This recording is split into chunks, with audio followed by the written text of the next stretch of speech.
Well, Bitcoin has demonstrated that it's the only truly decentralized monetary network in the world. So everything else, whether it's fiat money, CBDCs, gold, or altcoins, are all either absolutely or relatively centralized as compared to Bitcoin. And decentralization is the unique quality that makes Bitcoin revolutionary because it exists outside of any central control. It exists outside of any state control, of any group or corporate control, and therefore it exists in as pure money. It's virtually perfect money, where the transaction value of Bitcoin is determined entirely by what willing by the market, so to speak. So this is unique. This doesn't exist anywhere else, and it's as such, it's pulling away from the rest of any competitor or any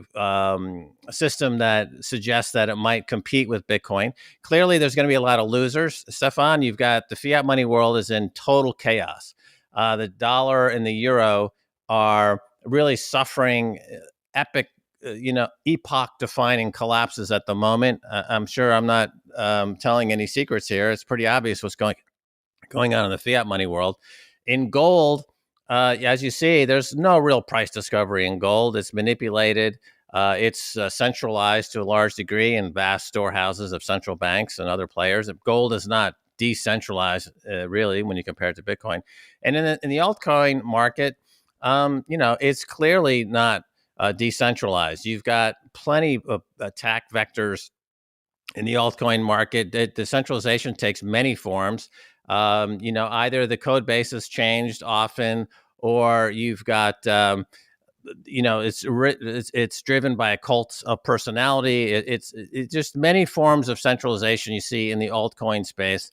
None are truly decentralized.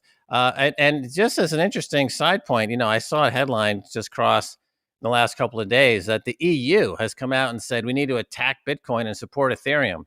I mean, Ethereum is kind of the second most well known in this space, and it's clearly not decentralized. It's clearly not money. It's clearly an exit scam, and it's clearly the pet of the central bankers around the world. And it should be clear at this point, as Michael Saylor said in a Real Vision interview last year, altcoins, including Ethereum, you'd have to say that they're both unethical and immoral to support these projects. It goes beyond just failed projects. It's actually immoral to support them.